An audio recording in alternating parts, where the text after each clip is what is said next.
అందరికీ నమస్కారం. మన భారతదేశంలో ప్రతి ఇంట్లోనూ ప్రతి వంటగదిలోనూ ఔషధం మన ఆహారంలోనే ఉంది అని చెప్పేసి అందరం ప్రతి ఒక్కరు నమ్ముతాం. నిజంగా అదే వైద్యం. ప్రతి వంటగదిలో ఉండేటువంటి యొక్క మసాలా దినుసులైతేమి, ఆకుకూరలైతేమి, అదేవిధంగా మనం ముందుగా చెప్పుకున్నటువంటి సుగంధ ద్రవ్యాల్లో ఇప్పుడు మరొకటి ఇంగువ. ఇది మంచి సుగంధ ద్రవ్యము. అయితే ఈ ఇంగువను ఉపయోగపెట్టుకొని మన భారతదేశంలో ఏమేమి ఆరోగ్య ప్రయోజనాలు పొందారు మన భారతీయులు అని మనం చూసుకున్నట్లయితే, ఈ ఇంగువ అనేది ఎలా ఉత్పత్తి అవుతుంది, ఎక్కడి నుంచి వస్తుంది అని మనం చూసుకున్నట్లయితే, ఈ ఇంగువ మనకి ఒక చెట్టు నుంచి వచ్చినటువంటి బంక, మెత్తగా గమ్ముగా ఉంటుంది. ఇది ఇంగువ చెట్టు అనే ఒక చెట్టు నుంచే ఆ ఏరు నుంచి కానీ ఆ యొక్క కాండం నుంచి కానీ వచ్చినటువంటి గమ్ముని మన వాళ్ళు సేకరించి, ఇంతకుముందు విదేశాల నుంచి మనం ఎక్కువ దిగుమతి చేసుకునే వాళ్ళం. ఇప్పుడు మనకి హిమాచల్ ప్రదేశ్ లాంటి ప్రదేశాలు కానీ, మనకి పంజాబ్ ఏరియాలో కానీ దీన్ని సాగు బాగా ఎక్కువగా చేస్తూ ఉన్నారు. మనకి ఇండియాకి ఇంగువ అనే ఒక సమస్య నుంచి ఈ సాగు చేయడం వల్ల విముక్తి పొందారు మన వాళ్ళు. అంతకుముందు బయట దేశం మీద ఆధారపడి దీన్ని దిగుమతి చేసుకుంటూ ఉండేవాళ్ళు. అయితే ఈ ఇంగువ వల్ల ఉపయోగాలు ఏంటి, మన ఆరోగ్య ప్రయోజనాలు, వంటల్లో వేయటం వల్ల మనకు వచ్చే ఉపయోగం ఏంటి అని చూసుకున్నట్లయితే, ఈ ఇంగువని వాడుకొని మన వాళ్ళు కడుపులో నొప్పిని కానీ, ఉబ్బసం, అజీర్తి సమస్యలను కానీ, మరియు జీర్ణ వ్యవస్థలో ఎటువంటి సమస్యనైనా సరే ఇంగువ ఈజీగా సునాయాసంగా పరిష్కరిస్తుందని చెప్పేసి మన వాళ్ళు నమ్మేవారు.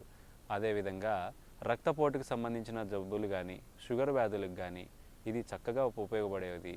అదేవిధంగా బాలింతలు డెలివరీ అనంతరం వచ్చేటువంటి నొప్పులకి ఈ ఇంగువని మరియు బెల్లం కలిపి ఉండలు చేసి తినిపిస్తూ ఉండేవాళ్ళు. ఈ తినిపించడం వల్ల వాళ్ళకి ఆ నొప్పులు తగ్గడమే కాకుండా శరీరం అంతా కూడా శుద్ధి అయ్యేది.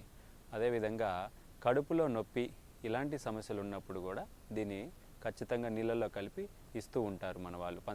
పంచదార నీళ్ళు ఇంత ఇంగువ వేసి తాపేవాళ్ళు, ఖచ్చితంగా తగ్గిపోయేది. అదేవిధంగా మనకి దగ్గు, ఆయాస, ఆస్తమా సమస్యలకు కూడా ఇంగువని లోపలికి తీసుకునేవాళ్ళు. అదేవిధంగా ఈ ఇంగువని నిప్పులపైన వేసి కనుక ఆ పొగను పీల్చుకున్నట్లయితే ఆ సమస్య తగ్గేది. దగ్గు రావటం ఆగిపోయేది, రాకుండా ఆ పొగను పీలిస్తేనే, ఇంగువ యొక్క పొగని పీలిస్తే అన్ని ఉపయోగాలు ఉన్నాయి ఈ ఇంగువ వల్ల. అదేవిధంగా ఇప్పుడు మన వాళ్ళు చేస్తలేదు కానీ అంతకుముందు తాయెత్తులు కట్టుకునేవాళ్ళు. ఆ తాయెత్తుల్లో ఇంగువని కట్టేవాళ్ళు. ఇప్పుడు మన వాళ్ళు ఆపేశారు ఆ తాయెత్తులు ఇంగువ పెట్టడం. ఇతర దేశాల్లో ఇప్పుడు ఆ తాయెత్తుల్లో పెట్టి కట్టేవాళ్ళు. ఎందుకంటే ఈ ఇంగువ ఘాటైన మంచి పెద్దగా ఘాటైనటువంటి గంధపు సువాసన ఉంటుంది. ఇది మామూలుగా అయితే గోధుమ కలర్లో ఉంటుంది. దీన్ని ఏం చేస్తారు, బియ్యము యొక్క పౌడర్లోను మరియు గోధుమ పిండిలో కలిపి దాని తీక్షణత తగ్గిస్తారు. అంత స్మెల్ విపరీతంగా ఉంటుందని చెప్పేసి మార్కెట్లో దొరికేదంతా అంతే వస్తుంది మనకి. అసలు ఒరిజినల్ ఇంగువ అయితే ఆ వాసనకి తట్టుకోలేం. అందుకని చెప్పేసి దీన్ని తాయెత్తుల్లో పెట్టి మన వాళ్ళు తాయెత్తు రూపంలో ఒంటికి కడితే సూక్ష్మజీవులు ఆ ఘాటైనటువంటి వాసనకి సూక్ష్మజీవులు దగ్గరికి రావని చెప్పేసి దీన్ని కట్టుకుంటూ ఉంటున్నారు. ఇప్పుడు కూడా విదేశాల్లో ఇది కట్టుకుంటారు. ఈ ఇంగువని తాయెత్తుల్లో పెట్టి కట్టుకుంటే ఎలాంటి సూక్ష్మజీవులు కూడా మన దరికి చేరవని చెప్పేసి వాళ్ళు బాగా బలంగా గాఢంగా నమ్మి వాళ్ళు చేస్తున్నారు. మనం ఆపేశాం. ఇంత అద్భుతమైనటువంటి ఇంగువ ఉపయోగాలు తెలుసుకున్నారు కదా. ఈసారి ఇప్పుడు మనం చెప్పినటువంటి ఎలాంటి సమస్యలు ఉన్నా సరే ఈ ఇంగువను ఉపయోగపెట్టుకోండి. దీని యొక్క మోతాదు ఒక 100 మిల్లీగ్రామ్స్ నుంచి 1 గ్రాము వరకు కూడా మనం ఒక రోజు పరిమాణంలో తీసుకోవచ్చండి. దీన్ని దీర్ఘకాలికంగా కూడా వాడతారు చాలామంది. ఈ యొక్క గర్భం నిలవనటువంటి స్త్రీలకి మరియు హార్మోన్ ఇన్బ్యాలెన్సింగ్ ఉన్న సమస్య కూడా, లైంగిక సమస్యలన్నిటిని కూడా ఇది ఒక 40 రోజులు కంటిన్యూగా తీసుకున్నట్లయితే డైలీ ప్రతినిత్యము ఒక 40 మొదలు పెట్టుకొని ఒక రోజు నుంచి 40 రోజులు దీన్ని ఒక మోతాదు ప్రకారం మనం తీసుకున్నట్లయితే చాలా సమస్యల నుంచి ఒక ఇంగువతోనే బయటపడవచ్చండి. ఇంత మంచి అద్భుతమైనటువంటి ఇంగువ. అందుకే మన వంటగదిలో మన వంటల్లో చేస్తూ ఉంటారు. చాలామంది వాసన కోసమో దేనికోసం ఫ్లేవర్ కోసం వేస్తూ ఉంటారు అనుకుంటారు. కాదండి, మన పూర్వీకులు ఆరోగ్యం కోసం ఇంగువను వేసుకునేవాళ్ళు. అందుకోసం మీ ముందుకి ఈ ఇంగువని ఉపయోగాలు మీ ముందు చెప్దామని, మీ ముందు పెడదామని మీ ముందుకు వచ్చాను. ఇంగువ ఉపయోగాలు తెలుసుకొని దీన్ని ప్రతిరోజు వంటల్లో వేసినా కూడా అద్భుతమైనటువంటి ఆరోగ్య ప్రయోజనాలు ఉన్నాయి.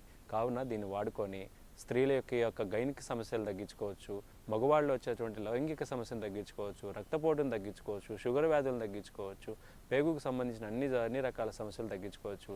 చర్మ వ్యాధులకు కూడా ఇది అద్భుతంగా ఉపయోగపెట్టుకుంటూ ఉంటారు. అందుకే ఇంత ఆరోగ్య ప్రయోజనాలు ఉన్నాయని చెప్పేసి మన వంటగదిలోను మరియు ఆయుర్వేదంలో ప్రాముఖ్యంగా దీన్ని నొప్పులు తగ్గించడంలో చక్కగా ఉపయోగపడుతూ ఉంటుందని చెప్పేసి ఆయుర్వేదం యునాని వాళ్ళు కూడా దీన్ని వాడకం అద్భుతంగా వాడతారు.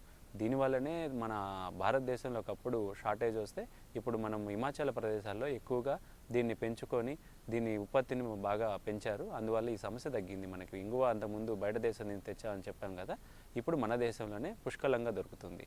చాలా మంచి ఆయుర్వేదము ప్రతి మెడిసిన్లోనూ దీన్ని వాడేవాళ్ళు. ఇంత మంచి ఉపయోగాలు ఉంటాయి ఈ యొక్క ఇంగువ వల్ల. ఇంత మంచి ఇంగువని వాడుకొని ప్రయోజనాలు పొందుతారని ఆశిస్తున్నాను. నమస్కారం.